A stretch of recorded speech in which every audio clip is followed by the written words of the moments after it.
Assalamualaikum warahmatullahi wabarakatuh. Hai teman-teman Desa Mirip Tikusan. Bagaimana kabarnya teman-teman hari ini?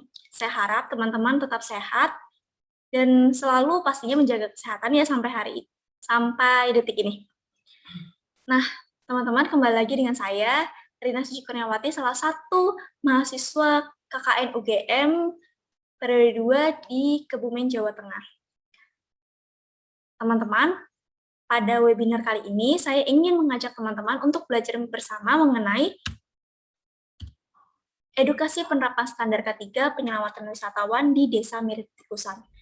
Nah, apa sih sebenarnya yang akan kita bahas tentang penerapan standar ketiga penyelamatan wisatawan di Desa Mirip Tikusan ini? Yuk, langsung saja. Topik yang akan kita bahas kali ini yaitu ada 6. Pertama, pariwisata dan objek wisata. Yang kedua, prinsip dasar pengelolaan wisata. Ketiga, kecelakaan dan keselamatan wisatawan. Yang keenam, perundang-undangan tentang keselamatan kerja di tempat wisata. Kelima, asuransi. Dan yang terakhir adalah keselamatan dan kesehatan kerja pada wisata pantai. Berhubung di Desa Mirip Tikusan ini terkenal dengan pantai, jadi saya akan lebih terkonsen dengan keselamatan dan kesehatan kerja atau K3, penerapan K3 di wilayah pantai. Tapi nanti saya juga akan sedikit menyinggung tentang tempat wisata buatan yang ada di Desa Mirip Tikusan, salah satunya adalah Desa Garam. Langsung saja. Pariwisata dan objek wisata. Akhir-akhir ini pariwisata menjadi bagian yang tidak terpisahkan ya teman-teman dari kehidupan kita, karena berkaitan erat banget dengan kegiatan sosial dan ekonomi yang dapat dinikmati serta menjadi salah satu cara kita sebagai manusia untuk melakukan sosialisasi, entah itu terhadap alam maupun terhadap sesama kita, manusia yang pastinya. Kemudian pariwisata ini identik dengan kegiatan yang memberikan kesenangan dan kenikmatan, karena kegiatan ini bertujuan untuk memberikan berbagai macam aktivitas secara santai dan menyenangkan pastinya, tanpa harus menguras energi. Nah, karena besarnya potensi pariwisata ini, mendorong pelaku usaha di bidang pariwisata untuk terus berlomba-lomba menyediakan tempat wisata dengan berbagai cara, baik mengandalkan objek alam maupun objek buatan. Di Desa Mirip Tikusan sendiri, ada 2 potensi wisata yang dapat dijadikan sebagai objek untuk wisatawan. Nah, potensi wisata alam yang dimiliki oleh Desa Mirip Tikusan yaitu ada Pantai Mirip Tikusan. Pantai ini mempunyai pesona yang menawan serta akses jalannya juga menuju ke pantai Desa Mirip Tikusan sangat mudah karena jalannya ini sudah beraspalkan hot mix. Kemudian untuk masuknya juga tidak dipungut biaya atau tiket. Nah, di pantai ini juga udah ada loh namanya penjual makanan dan tempat parkir yang dikelola oleh rekanan desa. Juga suasana pantai yang begitu tenang, cocok untuk berakhir pekan dengan keluarga dan jelas tidak membutuhkan biaya banyak. Kemudian untuk potensi wisata alam di daerah Mirip Tikusan sendiri itu ada namanya Desa Tambak Garam Organik. Sebenarnya tambak garam organik ini milik kelompok Kuncar Jagat Kidul. Tambak ini terletak di sisi selatan jalan lintas selatan, lokasinya tempatnya berada pada jalan yang menuju ke arah pantai sebelum pagar TNI. Nah, kemudian kan nanti ada gapura, lalu belok kiri, langsung deh nyampe ke tambak garam organik ini atau Desa Edukasi Garam. Seperti itu. Kemudian prinsip dasar pengelolaan wisata. Nah, untuk prinsip dasar pengelolaan wisata ini, saya ambil dari salah satu ahli yaitu bernama Kok.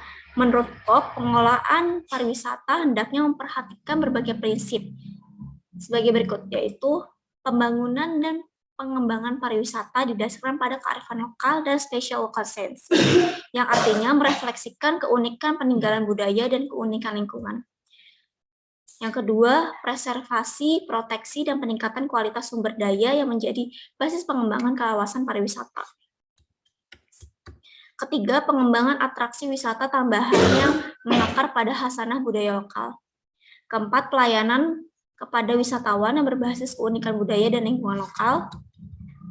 Dan yang terakhir adalah memberikan dukungan serta legitimasi pada pembangunan dan pengembangan pariwisata. Juga ada beberapa prinsip-prinsip dasar pengelolaan wisata yang lain, yaitu adalah pengelolaan hendaknya dapat mengelola 3 hal, yaitu input, proses, dan output dari sebuah organisasi. Namun demikian, tidak dapat mengontrol faktor-faktor yang terjadi di luar, karena emang faktor-faktor yang terjadi di luar adalah di luar dari kemampuan pengelolanya itu sendiri. Ada berbagai faktor di luar manajemen yang tidak bisa dikontrol, misalnya keadaan cuaca, musim, bencana alam, dan sebagainya. Oleh karena itu, dalam rangka menjaga kesehatan dan keamanan para pengunjung, sebuah destinasi alangkah lebih baiknya dalam rangka meningkatkan citra, maka pengelola harus memiliki berbagai prinsip agar dapat menanggulangi resiko yang dihadapi oleh pengunjung. Kecelakaan dan keselamatan wisatawan. Kecelakaan dan keselamatan wisatawan ini dapat didefinisikan sebagai suatu kejadian yang tidak diinginkan ataupun direncanakan yang dapat disebabkan oleh manusia, situasi, kondisi, lingkungan, ataupun kombinasi dari berbagai hal tersebut yang berdampak pada cedera, kematian, kerusakan properti, terhentinya produksi, penurunan kesehatan, ataupun kerusakan lingkungan. Dapat mencegah terjadinya kecelakaan di tempat wisata, perlu diatur keselamatan dan kesehatan kerja baik dari pengunjung, pegawai, ataupun pengelola tempat wisata. Nah, keselamatan kerja menurut Depaker RI adalah sebagai segala upaya dan pemikiran yang dapat dilakukan dalam rangka mencegah, menanggulangi, dan mengurangi terjadinya kecelakaan dan dampaknya melalui langkah-langkah identifikasi, analisis, dan pengendalian bahaya dengan menerapkan sistem pengendalian bahaya secara tepat, serta melaksanakan perundang-undangan tentang keselamatan kerja dan kesehatan. Tujuan dari penerapan ini agar hak tenaga kerja dan pengunjung terpenuhi, yaitu menjamin kesehatan dan keselamatan saat bekerja dari fisiknya, psikologisnya, dan sosialnya. Selain itu, harus mempersiapkan peralatan yang layak dipakai saat bekerja. Sebenarnya menurut Workers' Compensation Board atau WCB of British Columbia menyebutkan bahwa program keselamatan dan kesehatan adalah semua kegiatan yang meliputi pengembangan, proses perencanaan, manajemen resiko, yang dimana hal ini mencangkup 6 hal. Yang pertama adalah perencanaan manajemen resiko. Artinya dengan melakukan identifikasi hingga memperlakukan proses manajemen resiko tersebut. Yang kedua, perencanaan pariwisata dengan memperlakukan prosedur yang akan menjamin keselamatan pengunjung. Ketiga, perencanaan respon tanggap darurat apabila muncul kecelakaan yang terjadi di tempat wisata. Untuk yang ketiga, aturan dan prosedur dalam menghadapi kecelakaan yang terjadi dengan mengutamakan keselamatan dan keamanan pengunjung. Keempat, perencanaan media yang ada untuk meminimalisir kejadian dan memunculkan kesan yang positif terhadap pengunjung ataupun pengamat pariwisata yang lain. Yang terakhir ini adalah perencanaan setelah kejadian dengan berbagai upaya yang membutuhkan pengembalian seperti sedia kala dari tempat wisata sebelum adanya kejadian yang merugikan. Dalam Guidelines for Safe Recreational Water disebutkan bahwa pencegahan risiko dapat dilakukan dengan peningkatan keselamatan. Peningkatan keselamatan tersebut dapat diintervensikan dalam 5 pendekatan, yaitu pekerjaan atau engineering, memperkuat atau environment, pendidikan atau education, tindakan untuk memberanikan atau encouragement, serta kesiapan bahaya atau emergency. Untuk perundang-undangan tentang keselamatan kerja di tempat wisata ini diatur sendiri dalam Undang-Undang Nomor 10 Tahun 2009 tentang Kepariwisataan. dalam pasal 20 dan 21 Undang-Undang Nomor 10 Tahun 2009 secara rinci menetapkan hak-hak yang dimiliki wisatawan, yaitu informasi yang akurat mengenai daya tarik wisata. Yang kedua, pelayanan kepariwisataan sesuai dengan standar, perlindungan hukum dan keamanan, pelayanan kesehatan, pelindungan hak pribadi, pelindungan asuransi untuk kegiatan pariwisata yang beresiko tinggi. Untuk asuransi ini nanti kita akan bahas di slide selanjutnya. Sementara itu, pariwisatawan yang memiliki keterbatasan fisik dan anak di bawah 12 tahun serta lanjut usia berhak mendapatkan fasilitas yang khusus sesuai dengan kebutuhannya. Hak-hak wisatawan tersebut menimbulkan kewajiban bagi pemerintah, khususnya pemerintah daerah, sebagai tertuang pada pasal 23 ayat 1 huruf A Undang-Undang Nomor 10 Tahun 2009 untuk menyediakan informasi kepariwisataan, perlindungan hukum, serta keamanan dan keselamatan kepada wisatawan.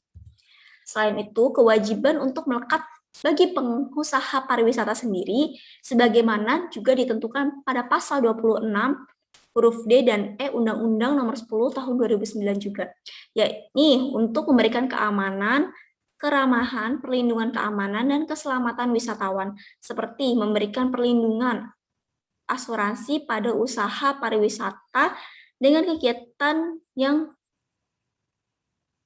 mengarah ke beresiko tinggi, salah satunya meliputi wisata pantai sendiri. Nah, dalam langkah pemenuhan kewajiban tersebut, pengusaha ini perlu memperhatikan standar usaha pariwisata sebagai diamanatkan dalam PP nomor 52 tahun 2012 tentang sertifikasi kompetensi dan sertifikasi usaha di bidang pariwisata yang melingkupi aspek produk, pelayanan, pengelolaan. Di pasal 17 ayat 2 PP nomor 25 tahun 2012 menguraikan bahwa kewajiban penerapan standar usaha pariwisata itu meliputi bidang usaha daya tarik wisata, kawasan pariwisata, jasa transportasi wisata, jasa perjalanan wisata, jasa makanan dan minuman, penyediaan akomodasi, pelayanan kegiatan hiburan dan rekreasi, penyelenggaraan pertemuan, perjalanan insentif, konferensi, dan pameran, jasa informasi pariwisata, jasa konsultasi pariwisata, jasa pramu wisata, wisata tirta, dan spa.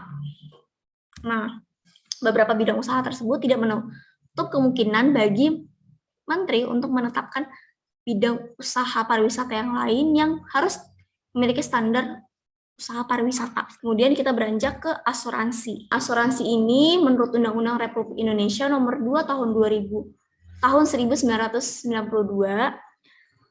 menyatakan bahwa asuransi adalah perjanjian antara dua pihak atau lebih, seperti pihak penanggung mengikat diri pada pihak tertanggung dengan menerima premi asuransi untuk memberikan pergantian pada pihak tertanggung karena kerugian, kerusakan, atau kehilangan keuntungan yang diharapkan, atau juga tanggung jawab hukum kepada pihak ketiga yang mungkin akan diderita tertanggung yang timbul dari suatu pariwisata yang tidak pasti, seperti untuk memberikan suatu pembayaran yang didasarkan atas meninggalnya atau hidupnya seseorang yang dipertanggungan. Sedangkan menurut Wirjo Projodikoro, asuransi ini dimaknai sebagai suatu persetujuan di mana pihak yang menjamin berjanji kepada pihak yang terjamin untuk memberikan sejumlah uang premi sebagai pengganti kerugian yang mungkin akan diderita oleh yang dijamin karena akibat dari suatu peristiwa yang belum jelas. Asuransi sendiri juga tertaut pada pasal 1 angka 1 Undang-Undang Nomor 40 Tahun 2014 tentang perasuransian.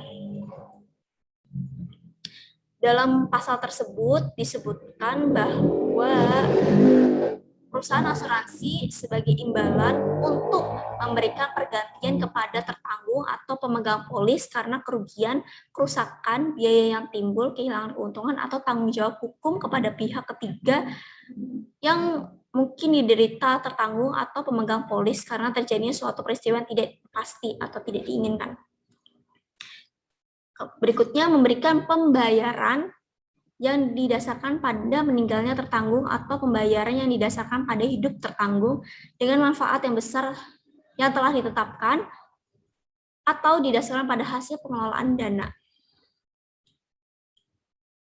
Perlindungan asuransi ini di tempat wisata merupakan hak dari wisatawan, terutama untuk kegiatan-kegiatan yang beresiko tinggi. Tuh. Karena berkaitan dengan asuransi di bidang pariwisata, pengusaha wisata pada umumnya sebenarnya melakukan kerjasama dengan pihak ketiga, yaitu perusahaan asuransi, untuk menanggung resiko wisatawan apabila terjadi kecelakaan lokasi wisata. Tuh.